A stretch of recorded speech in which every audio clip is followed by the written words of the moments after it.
The Galactic Council chamber stretched across 3 kilometers of polished crystal floors and towering columns that reached toward a ceiling painted with star maps from 1,000 worlds.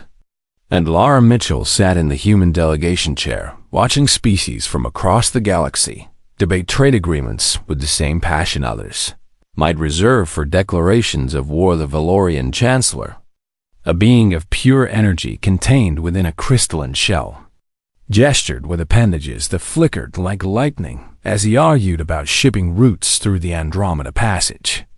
While the insectoid Thraxians clicked their mandibles in rhythmic disagreement, Laura had attended these sessions for 3 years now, and she had learned that humanity's voice carried about as much weight as a whisper in a hurricane. Most species viewed Earth's representative as a formality, a courtesy extended to the young race that had stumbled into faster-than-light travel only 30 years ago. The council members were polite enough, certainly more civil than they were to each other, but Lara could see the dismissal in their multifaceted eyes and energy fields and telepathic pulses. Humans were weak by galactic standards, slow to advance, lacking the technological marvels that define power among the stars. Earth's military consisted of small patrol ships that couldn't match the slowest Valorian cruiser, and humanity's weapons technology made the other species smile with poorly concealed amusement. Laura listened to the debates with the patience that came naturally to her species, taking notes on a simple tablet, while other delegates manipulated holographic displays that could predict market fluctuations across 12 dimensions. She had grown accustomed to being overlooked, and in truth, she preferred it that way. The session was drawing to a close when the chamber's central display suddenly shifted from trade route projections to a tactical military map, and the room fell silent as every species recognized the red markers spreading across the outer rim territories. Chancellor Vorum of the Valorian Collective stood with all 6 of his energy projections fully extended, a sign of extreme concern, and his voice resonated through the chamber with frequencies that made the crystal floor vibrate. The Krell Dominion has taken the Theta systems, he announced, and Lara felt the room's temperature drop as fear rippled through the assembled delegates. The Krell were known throughout the galaxy as conquerors who valued strength above all else and viewed diplomacy as a weakness to be exploited. In 2 months, they have claimed 12 systems, destroying resistance fleets and ignoring every attempt at peaceful negotiation. The Council had sent 3 separate diplomatic missions, and the Krell had responded to each one with the same message: surrender or be destroyed now. The red markers on the map showed the Krell armada moving toward Council space, and mathematical projections predicted they would reach the first core worlds within 6 weeks. Laura watched as panic spread through the chamber, delegates arguing over defensive positions and fleet deployments that everyone knew would be inadequate. The Thraxian Hive Queen clicked out a proposal to consolidate all Council forces into a single defensive line, but the Valorian Chancellor countered that such a move would leave half their worlds unprotected. Laura waited for the arguing to reach its peak before she stood and pressed the request to speak button on her console. Chamber's attention system registered her request and displayed it on the main screen, and Chancellor Varm acknowledged her with what might have been surprise or amusement.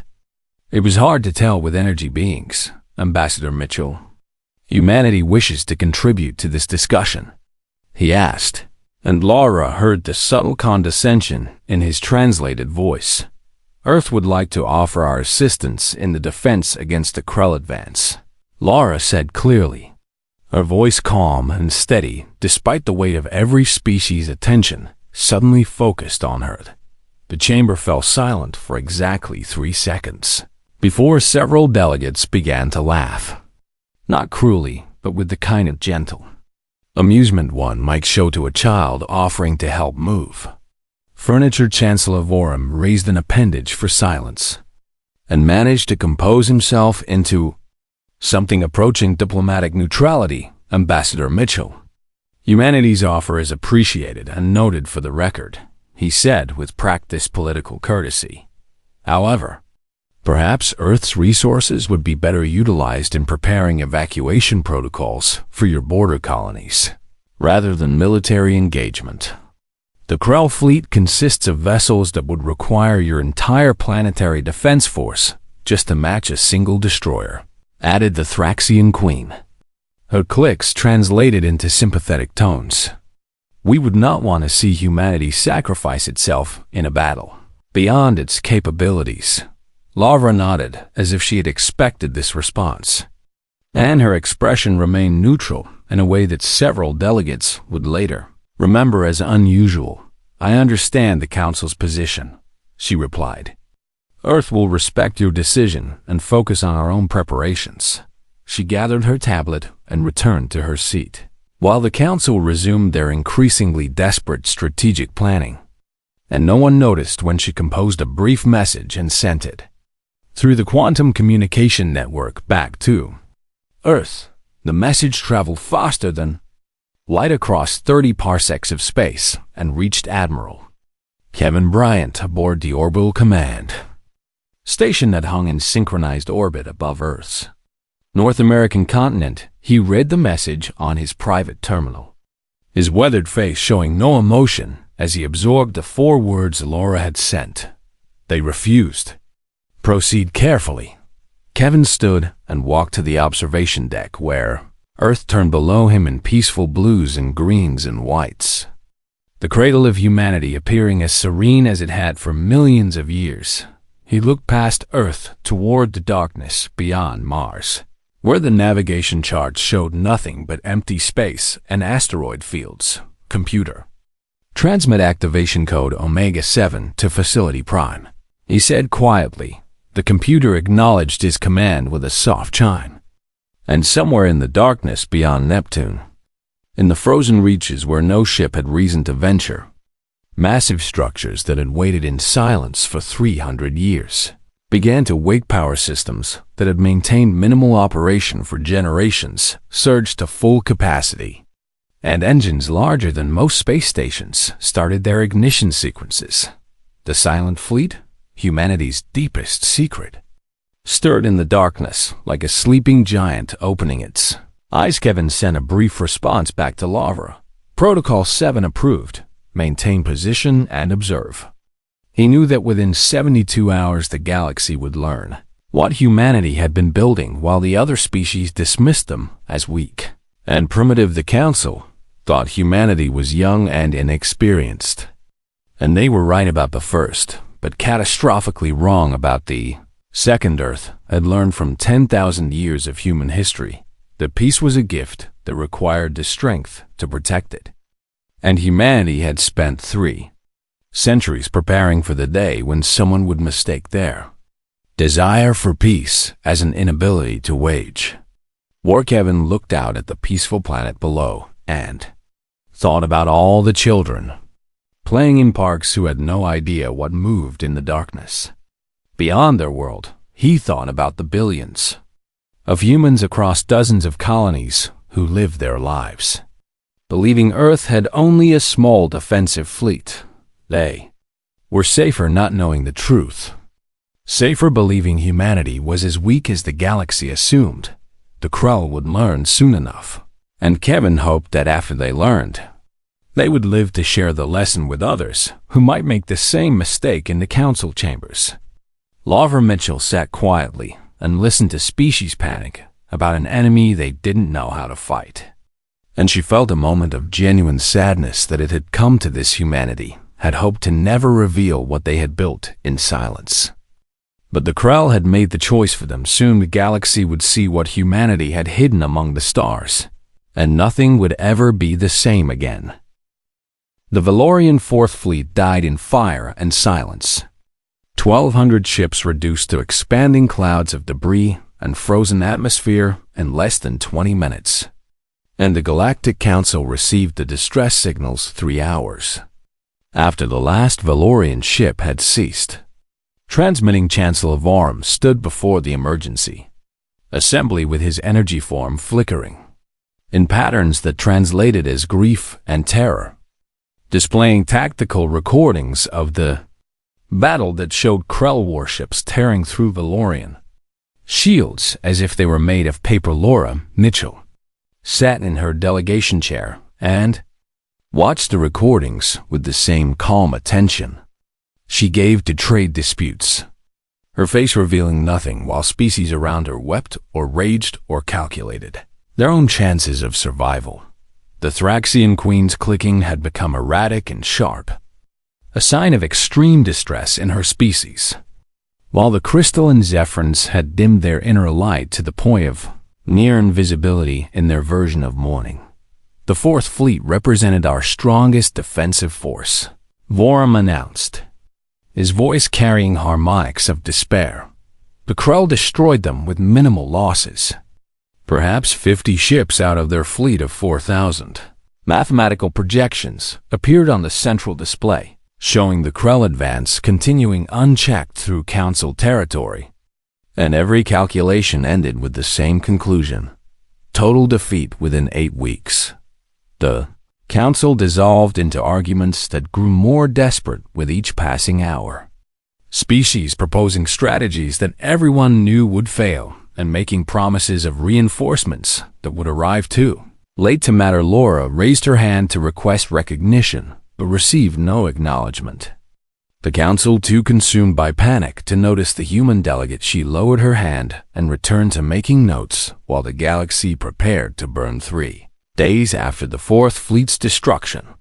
The first anomalies began appearing in reports from ships passing through human-controlled space. A Thraxian merchant vessel detected massive gravitational fluctuations near Jupiter that couldn't be explained by the gas giant's natural field, and their captain filed a routine report that disappeared into the Council's overflowing database of war preparations. A Valorian science ship registered energy signatures between Saturn and Uranus that matched no known natural phenomenon or conventional power source. Readings that suggested something enormous was drawing power from multiple sources. The science ship's captain noted the readings but attributed them to sensor malfunctions caused by stress, and the report never reached anyone who might have questioned the explanation. Laura attended every emergency council session and offered nothing beyond her presence, listening to strategies and counter-proposals with the patience that other species had come to expect from humanity. But she noticed how other delegates had stopped asking about Earth's preparations, and how no one questioned why human colonies were evacuating with such methodical efficiency. Daniel Carter worked as an engineer on the Council's Central Coordination Vessel, maintaining systems that kept thousands of ships connected across light years of space. And he had served in this position long enough that most species barely noticed him anymore. He was adjusting power distribution to the communication arrays when 3 Zephyrin technicians approached him during a maintenance shift, their crystalline bodies pulsing with curious light patterns. Engineer Carter, may we ask about Earth's defensive preparations? The lead Zephyrin inquired, their translated voice carrying genuine concern. We have noticed that human colonies are evacuating with remarkable coordination. Daniel continued his work on the power relay for a moment before responding, his hand steady as he calibrated energy flow to optimal levels. We're just being careful, he said casually, preparing for the possibility that the war might reach our space. But your evacuation appears so practiced, another Zephyrin observed, as if humanity has prepared for this specific scenario. Daniel smiled in a way that made all 3 Zephyrins go very still, their light patterns freezing in mid-pulse. We've been preparing for this conversation for 300 years, he said quietly, still working on the relay, as if discussing nothing more important than weather patterns. We just never wanted to have it. The Zephyrins exchanged pulses of light that translated as confusion mixed with sudden unease. But before they could ask what Daniel meant, an alarm sounded throughout the vessel, announcing another Krell advancement. The technicians hurried away to their stations, And Daniel finished his calibrations while wondering how much longer humanity's secret would remain hidden. Krell Dominion's Supreme Commander reviewed intelligence reports from scouts investigating potential conquest targets. And one particular report caught his attention because of how it ended. The scout party had been surveying human space, cataloging Earth's pathetically small defense fleet and mapping colony locations, when they detected something between Jupiter and Saturn that their sensors couldn't properly identify. The final transmission from the scout ship was fragmented and confused. The communication officer reporting massive objects moving in the darkness before the signal cut to static. The Supreme Commander dismissed the report as equipment failure caused by Jupiter's magnetic field, and he marked human space as a low-priority target that could be conquered after more defended systems fell. He never considered that the scout ship had actually found something, and that it would never send another report. Laura received coded updates from Earth through quantum encrypted channels that existed on frequencies the Council had never thought to monitor. And she read each message with the kind of focus others might reserve for religious texts. Admiral Kevin Bryant reported that the Silent Fleet had completed activation sequences and all vessels were operating at full combat readiness. Their crews trained in simulators for generations, now taking positions on ships that had existed only as theoretical constructs until recently. Updates included images that Laura studied in her private quarters, photographs of vessels so massive that Earth itself could fit inside some of their cargo bays, ships built with technologies that other species had never imagined because they had never needed to. Humanity had taken every military innovation from their violent history and refined it across 3 centuries of secret research, combining human creativity with resources gathered from asteroid mining operations that the galaxy assumed were for civilian industry. The Council believed humanity mined asteroids for construction, materials, and rare elements to support colony growth, and they were technically correct. But no one had asked what humanity was actually constructing. Laura closed the files and prepared for another Council session, knowing that each day brought the Krull closer and brought humanity closer to revealing what they had built in silence. She thought about Kevin's message from the previous day, a simple question that carried enormous weight. Are they worth saving? Laura had sent back an equally simple answer: yes, even if they don't know it yet. The Council chambers filled with delegates who looked more exhausted with each passing session.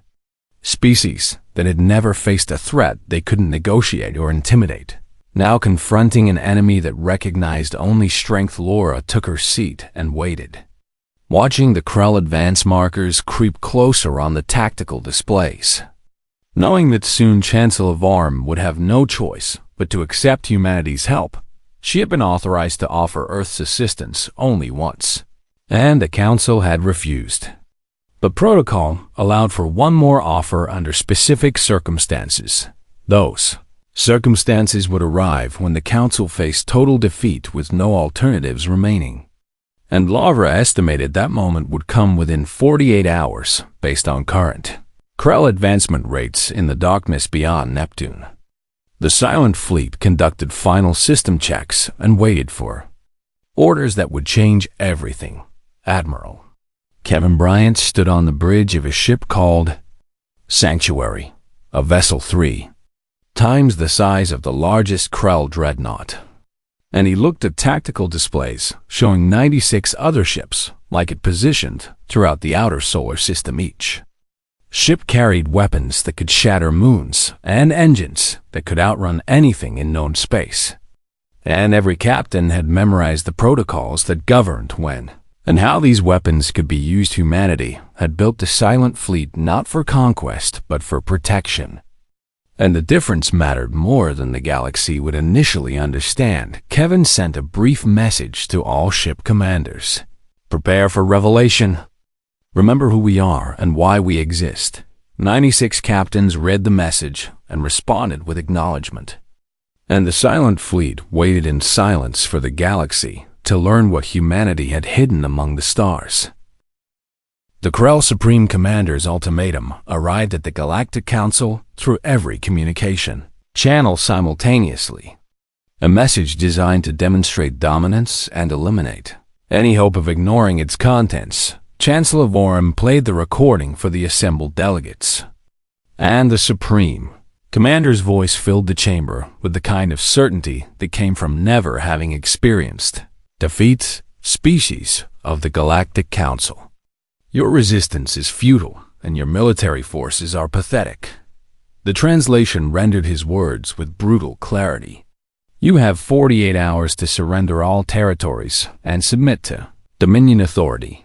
The recording shifted to show Krell warships arranged in perfect formation, thousands of vessels gleaming against the backdrop of stars.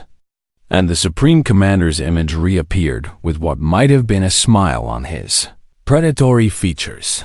We will demonstrate our superiority by conquering the weakest among you first, he continued.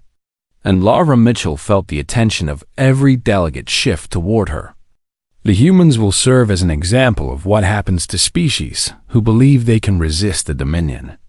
The recording ended with coordinates for Earth's location and a promise to broadcast the conquest across all council frequencies so every species could witness humanity's defeat. The council chamber erupted into chaos, delegates shouting over each other in languages and telepathic pulses that the translation system struggled to process. Chancellor Vorum called for order repeatedly before the noise subsided enough for structured discussion.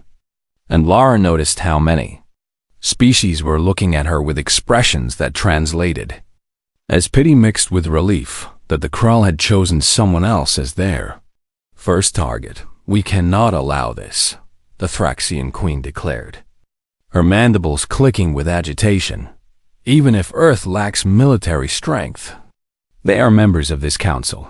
What can we do? A Zephyran delegate asked, their crystal form pulsing with helpless frustration. We cannot defeat the Krell fleet, and any defensive force we send to Earth will be destroyed alongside humanity. Lara stood and pressed her request to speak button. And this time, Chancellor Vorum acknowledged her immediately, perhaps feeling he owed humanity that much courtesy before their extinction. Ambassador Mitchell, Earth wishes to address the council? He asked, and his energy field flickered with what might have been sympathy. I would like to renew humanity's offer to assist in defense against the Krell, Lara said calmly, her voice cutting through the ambient noise with unexpected clarity. The chamber fell silent, and Lara could feel the confusion radiating from delegates who couldn't comprehend why humanity would volunteer to fight when they were already marked for destruction.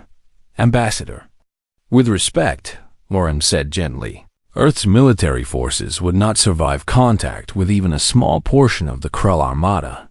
Then you have nothing to lose by accepting our help, Lara responded, and she pulled up a tactical display that showed coordinates throughout council space, marked with human designation codes. What are these locations? The Thraxian Queen asked, her clicking pattern shifting to something curious rather than agitated. If the Council grants humanity operational command of defensive operations, all Council forces must stay clear of these coordinates, Lara explained. And she expanded the display to show hundreds of marked positions throughout the outer territories. You want us to abandon defensive positions? A Valorian admiral interjected, his energy form flaring with incredulity. I want you to trust that humanity knows what we're doing, Lara said.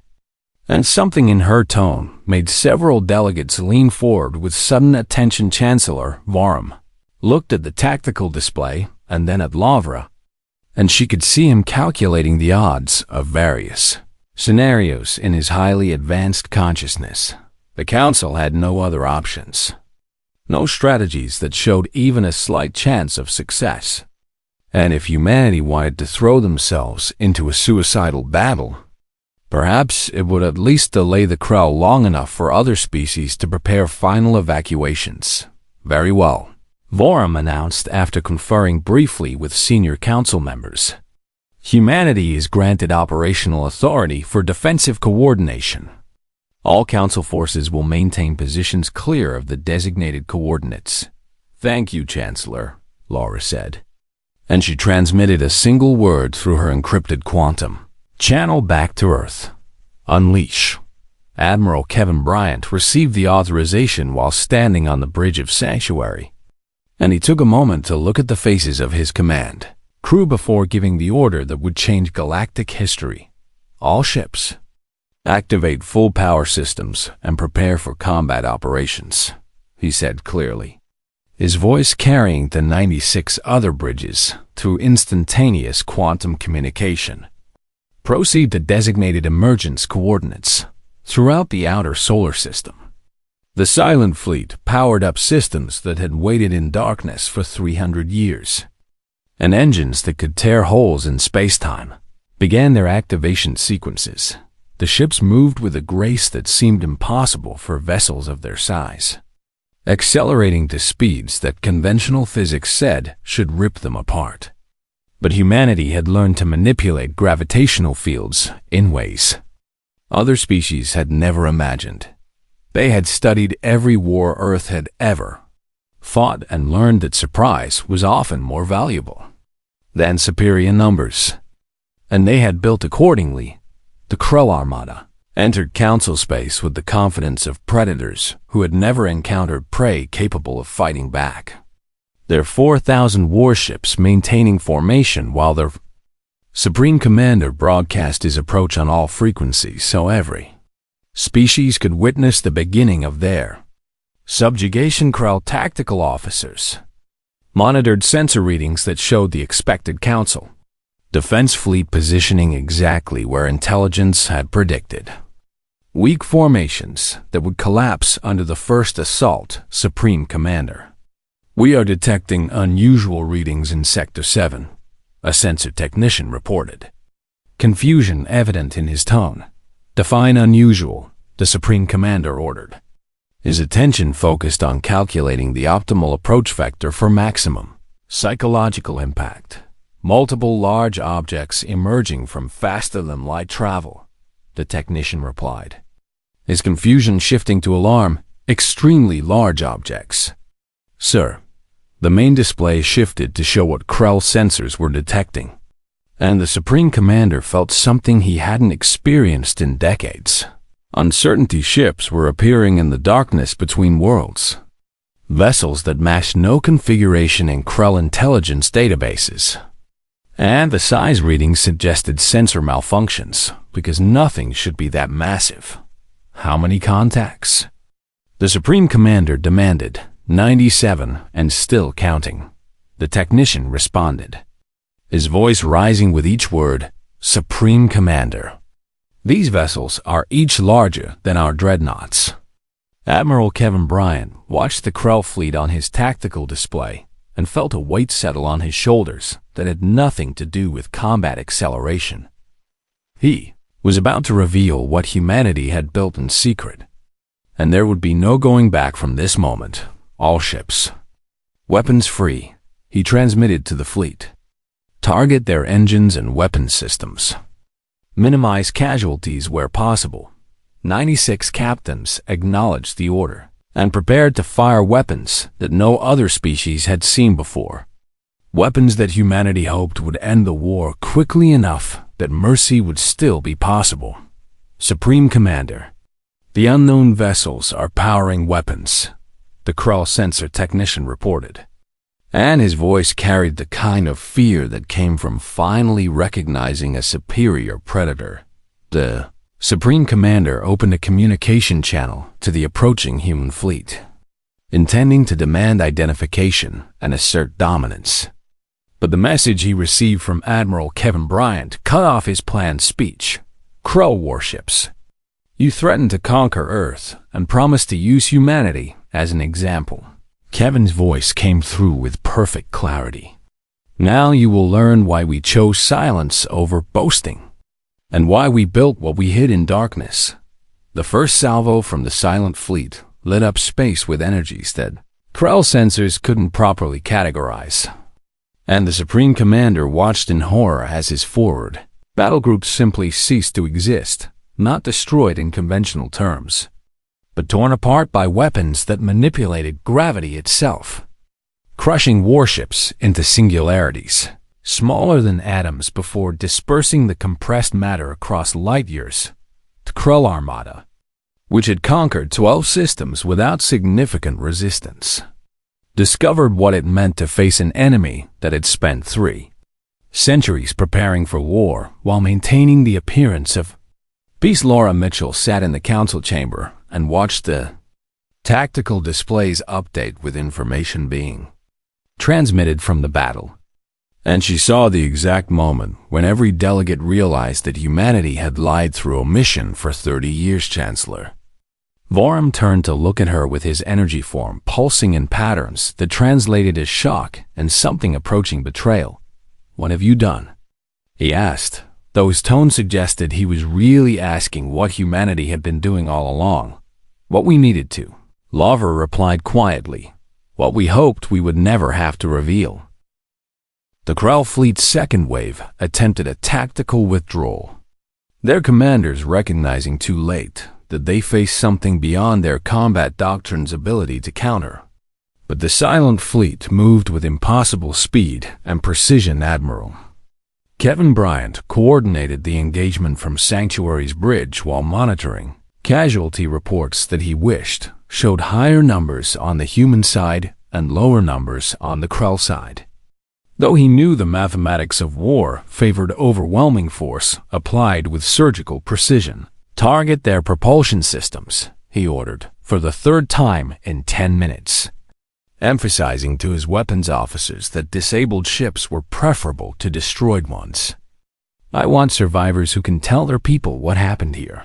The battle unfolded across 3-dimensional space in patterns that resembled a complex dance more than conventional warfare, with human vessels moving through Krell formations like water flowing around stones.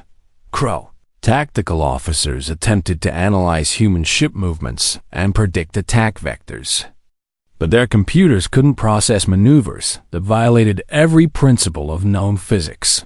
What they didn't understand was that humanity had learned to manipulate gravitational fields not just for propulsion, but for protection, creating zones of altered space-time around their vessels that made conventional weapons fire curve away from intended targets.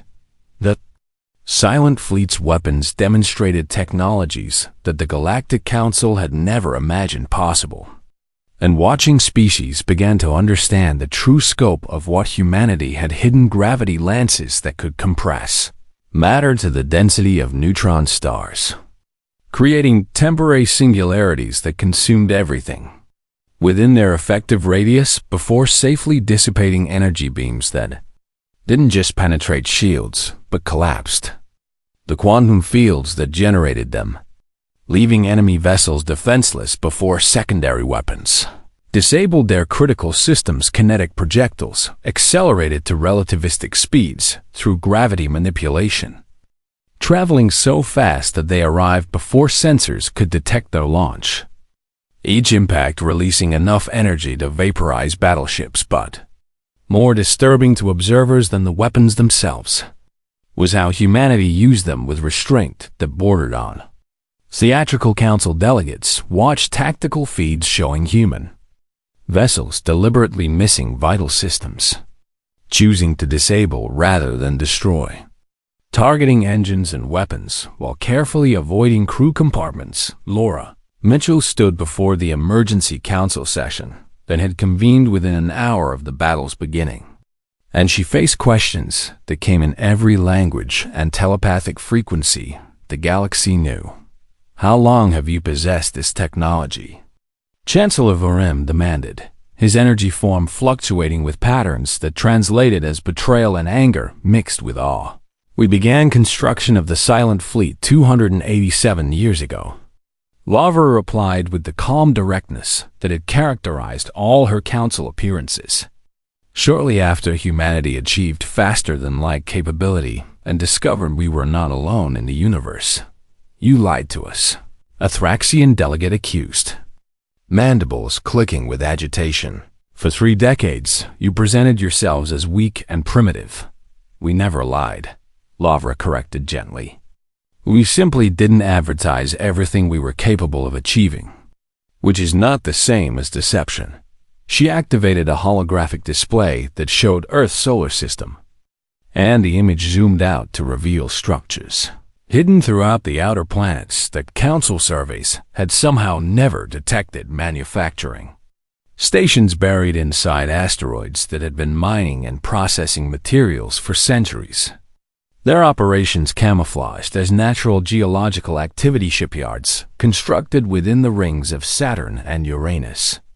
Massive facilities that could build vessels the size of moons while remaining invisible to conventional scanning research.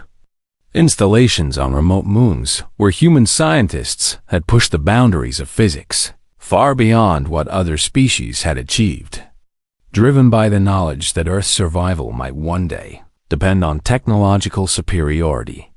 Every colony ship humanity sent out carried hidden manufacturing capabilities. Lavra explained as the display showed human settlements across 24 worlds. Every trade agreement we signed included contingency protocols. Every peaceful interaction was supported by preparations for war. Why? The Zephyran delegate asked, their crystalline form pulsing with genuine confusion. Why build such power and hide it? Lavra was quiet for a moment before responding, and when she spoke, her voice carried the weight of 3 centuries of human history and planning. Because the moment you knew we had this capability, everything would have changed, she said. You would have feared us, courted us for military alliances, or tried to destroy us before we became a threat. We wanted to be judged by our character rather than our weapons, she continued, gesturing to the tactical feeds still showing the ongoing battle. We wanted genuine friendships based on mutual respect, not political relationships born from fear or military necessity. The council chamber fell silent as delegates absorbed the implications of what Lavra was saying, and several species began reviewing their interactions with humanity through this new lens of understanding. Every time Earth had appeared weak or unprepared, it had been a deliberate choice to avoid changing the galaxy's power dynamics. Every council session where Lavra had sat quietly while other species debated had been humanity observing and learning, without revealing their true capabilities. Daniel Carter had been working among council species for years, maintaining systems and gathering intelligence, while everyone assumed he was just another human technician trying to be helpful. The battle continued. For 3 hours before the Krell Supreme Commander finally accepted that continuing to fight would only result in the complete destruction of his fleet. He opened a communication channel to Admiral Kevin Bryant with the kind of reluctance that came from pride meeting necessity. Human Commander, the Krell Dominion requests terms for cessation of hostilities, he transmitted. And Kevin could hear the struggle in his voice to form those words. Unconditional surrender of all Krell forces. Kevin replied immediately. All vessels will power down weapons and allow boarding parties to verify compliance. The Dominion does not surrender, the Supreme Commander began. But Kevin interrupted with a tone that suggested he had prepared this speech long before the battle began.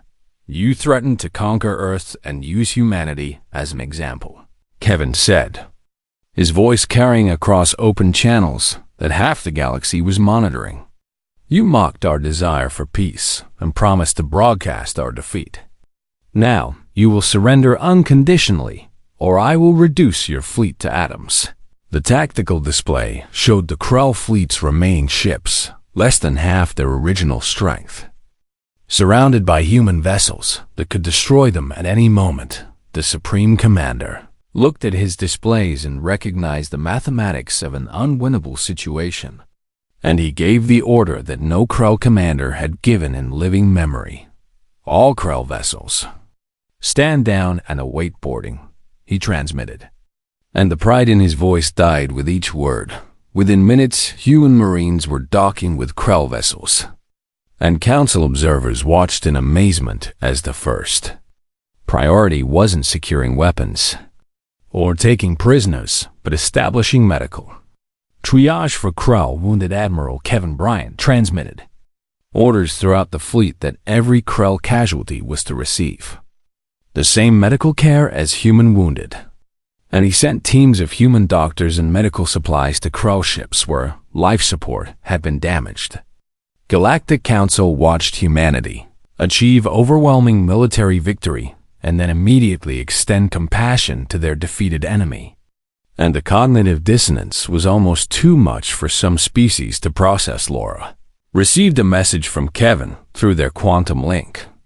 A simple question that carried enormous weight. What now?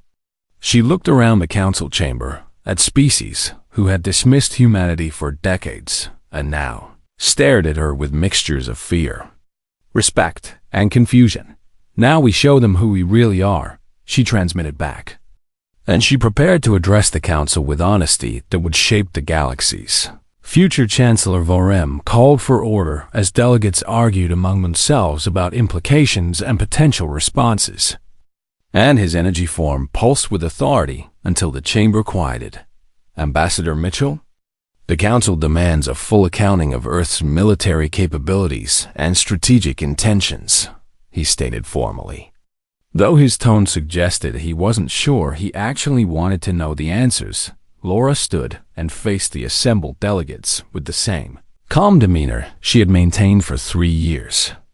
But now there was steel beneath the courtesy. Humanity will share a full inventory of our defensive capabilities, she began. And we will offer to provide some technologies to council species under specific conditions. What conditions? The Thraxian Queen asked warily. That these technologies are used only for defense, never for conquest, Lava replied. Any species that violates this agreement will face the full force of the Silent Fleet. She paused to let that sink in before continuing with words that would define humanity's role in galactic politics for centuries to come. We built this fleet to protect ourselves and those we care about, she said. We hope to never reveal it, but the Krell forced our hand. Now the galaxy knows what we're capable of, and we will use that capability to. 6 months after the battle that changed everything, Lavra Mitchell walked through council chambers where delegates now stepped aside to let her pass and greeted her with respect that bordered on reverence, mixed with carefully concealed fear.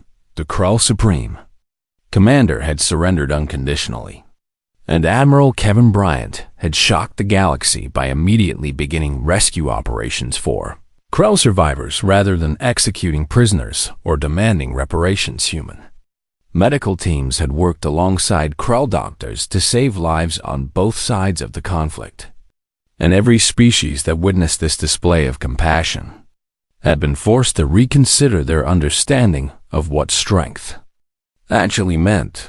The Galactic Council had convened an emergency session that lasted 3 weeks, during which Laura had presented a complete accounting of humanity's military capabilities while carefully explaining the philosophy that had guided their development. We studied Earth's history and learned that peace without strength is temporary, she had told the assembled delegates. Every civilization that assumed goodwill would protect them eventually faced conquest by those who valued power over cooperation. The Council had struggled to process information that contradicted 30 years of assumptions about humanity's place in galactic hierarchy. Earth's colonies weren't just settlements, but strategic positions selected for defensive value, each one containing hidden manufacturing facilities that could produce warships if needed. Human trade agreements weren't simply commercial arrangements, but intelligence gathering operations that had mapped every major power's military capabilities and strategic vulnerabilities.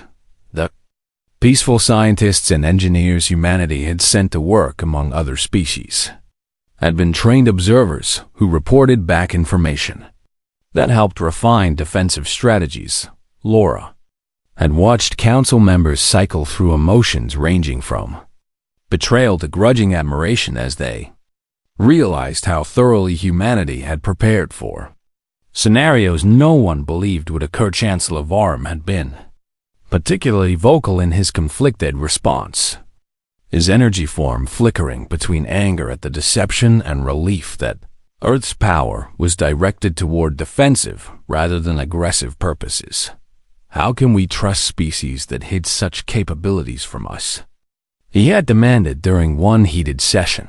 The same way we trust species who would have treated us differently if they had known. Lavra had replied calmly, by recognizing that everyone makes strategic decisions based on incomplete information. The treaty that emerged from those 3 weeks of negotiation established new protocols for galactic security, with humanity agreeing to share specific defensive technologies in exchange for Council acceptance of Earth's role as primary peacekeeping force. It was an arrangement born from necessity rather than preference, but it created a framework that gave the galaxy its first genuine hope for a lasting peace. Daniel Carter had been promoted from engineer to the Council's chief defense coordinator, a position that granted him authority to review and approve military deployments throughout Council space. He sat in meetings with species who had barely acknowledged his existence months earlier, and he presented strategic assessments that drew on 3 centuries of human military theory combined with observed data from galactic conflicts. The Thraxian Queen had asked him during one such meaning how humanity had managed to keep such extensive preparations secret for so long.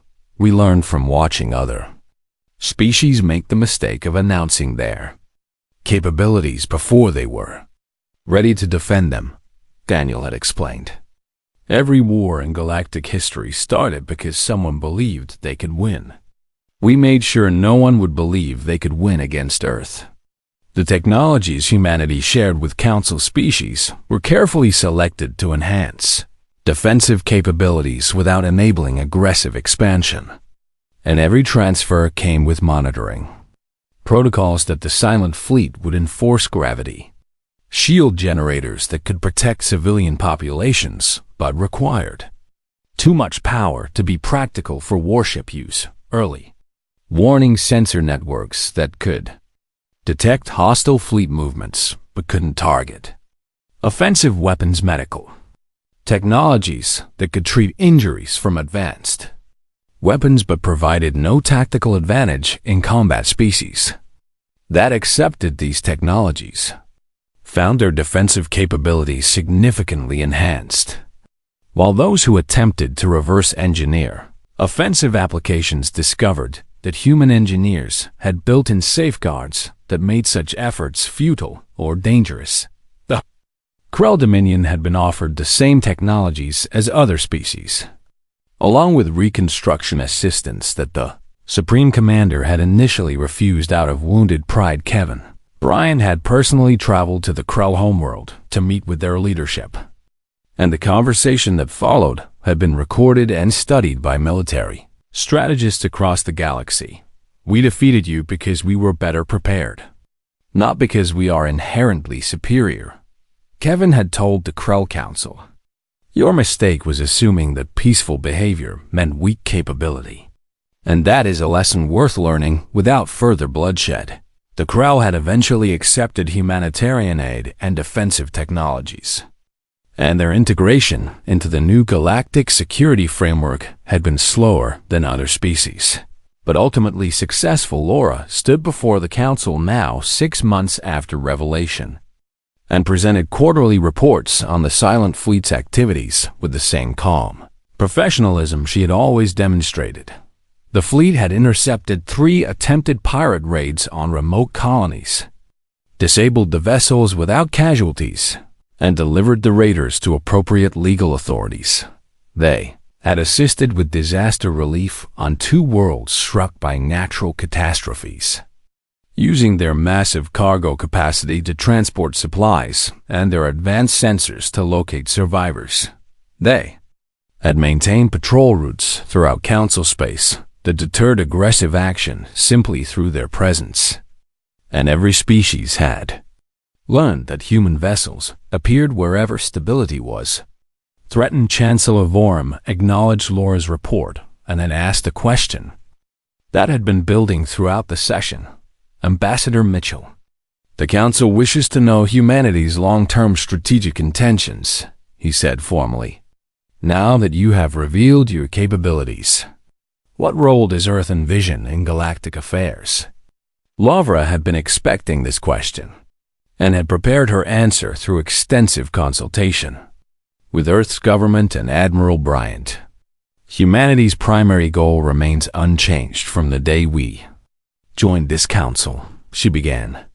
We want to live peacefully alongside other species, raise our children in safety, and contribute to galactic civilization. The difference now is that everyone understands we have the capability to protect that peace. She continued, we will use the silent fleet to prevent aggressive conquest and maintain stability. But we have no interest in controlling other species or imposing human values on those who prefer different systems. We are not conquerors, she emphasized. We are protectors who build weapons we hope never to reveal. And now that the galaxy knows what we hid in silence, we intend to use that knowledge to ensure no species needs to fear extinction from aggressive neighbors. The Council received this statement with mixed reactions. But Laura noticed that fewer delegates looked fearful than had 6 months earlier. Humanity's consistent demonstration of restraint and compassion had done more to build trust than any diplomatic speech could have accomplished. A Zephyrin delegate raised a question that had been circulating among smaller species who had always been vulnerable to larger powers. If humanity is committed to protection, does that extend to species who cannot contribute militarily to collective defense? They asked, their crystalline form pulsing with hope. It extends to any species that wants to live peacefully. Lavra confirmed. The silent fleet exists to prevent conquest regardless of the victim's military strength. She could see relief spreading through delegates from smaller civilizations who had spent centuries navigating between larger powers. And she understood that humanity's revelation had fundamentally altered galactic power dynamics in ways that would take generations to fully comprehend. After the session ended, Lavra returned to her quarters and composed a message to Kevin Bryant that summarized the Council's current mood and strategic assessment. They're beginning to understand that we meant what we said about protection, she wrote. Fear is gradually being replaced by cautious trust. Though several species still maintain defensive postures in case humanity's intentions change. Kevin's response arrived within minutes through their quantum link. Then we continue demonstrating through actions rather than words. The fleet remains ready, but hope we stay in the shadows where we belong. Lavra smiled at his phrasing because it captured perfectly what humanity had tried to achieve from the beginning.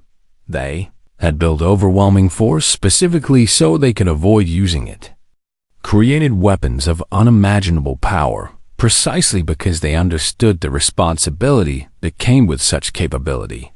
The galaxy had underestimated humanity's silence, interpreting peaceful behavior as weakness rather than choice. And the revelation of the silent fleet had forced every species to reconsider assumptions about the relationship between military strength and moral character. 300 years earlier, when humanity had first achieved faster-than-light travel and discovered a galaxy full of older civilizations, they